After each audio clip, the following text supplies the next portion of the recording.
பாஜக அல்லாத மற்ற கட்சிகளை அதிமுக கூட்டணியில் சேர்க்கும் ஜி.கே. வாசன் போன்றோரின் நடவடிக்கை வரவேற்கத்தக்கது என்று முன்னாள் அமைச்சர் ஜெயக்குமார் தெரிவித்துள்ளார்.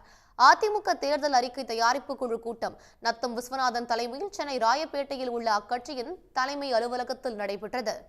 பின்னர் செய்தியாளர்களிடம் பேசிய அக்குழுவினர், அதிமுக தேர்தல் அறிக்கை தயாரிப்பு குழு தமிழ்நாடு முழுவதும் நாளை முதல் 10ஆம் தேதி வரை 9 மண்டலங்களுக்கு சுற்றுப்பயணம் செய்து பல்வேறு தரப்பு மக்களையும் சந்திக்க இருப்பதாக தெரிவித்தார்.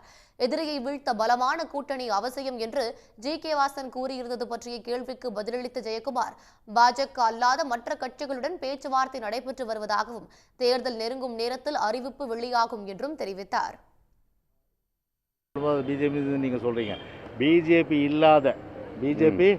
இல்லாத ஒரு கூட்டணி இல்லை அதில் நீங்கள் நான் அதை கிளாரிஃபை பண்ணலாம். நீங்கள் அதை சொல்லுவீங்க. நாங்கள் கிளாரிஃபை பண்ணுற பிஜேபி இல்லாத மற்ற கட்சிகள், ஓகேவா? அது வரவேற்க தகுந்தது. பிஜேபி இல்லாத அப்போ பெரிய கட்சிங்க எல்லாரும் பேசிகிட்டு இருக்காங்க வர்றதுக்கு. அது இப்போ சொல்ல முடியாது. அப்ராப்ரியேட் டைம்ன்றது நெருக்கத்தில் சொல்லுவோம். ஒன்றும் கவலைப்படாத.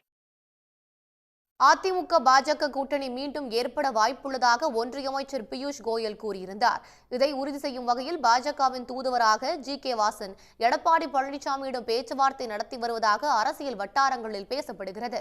பழனிசாமியுடனான சந்திப்பு குறித்து செய்தியாளர்களின் கேள்விக்கு பதிலளித்த ஜி.கே. வாசன், எதிரியை வீழ்த்த பலமான கூட்டணி அவசியம் என வலியுறுத்தியதாக தெரிவித்திருந்தார்.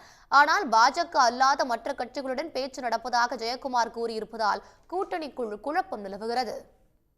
உடனுக்குடன் செய்திகளை தெரிந்து கொள்ள சன் நியூஸ் பெல் ஐகானை கிளிக் பண்ணுங்க.